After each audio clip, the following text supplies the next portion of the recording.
Okay, and here's what it looks like after you plug all the cables in, both for the powers for the optical drive and hard drive, and then data cable for both of these, and all the cables are plugged in.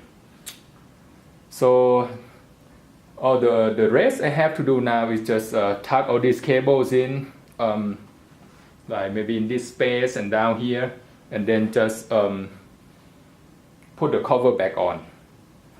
So let's do that. So front cover first, but now I have to take this part out first for the optical drive. So let's get it out. And just straightforward, just pull it out like that. And then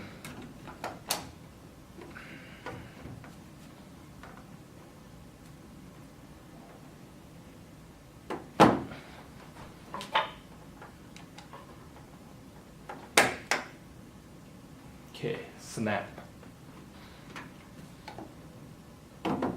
Now let's tuck all these cables in, and then put the side cover back on.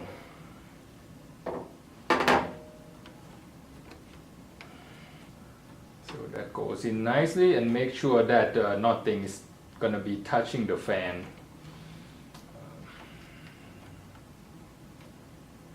Okay.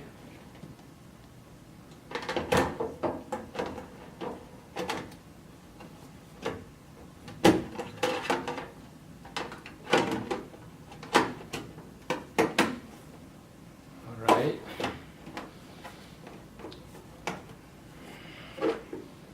Slide it in.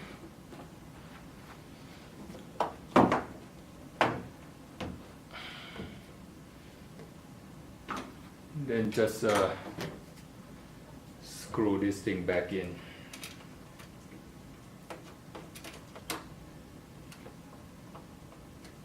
And now we have finished assembling a computer. So the next step is to work on the software. So I'm going to show you on the next video on how to installing the software, which I'm going to be using Windows 10.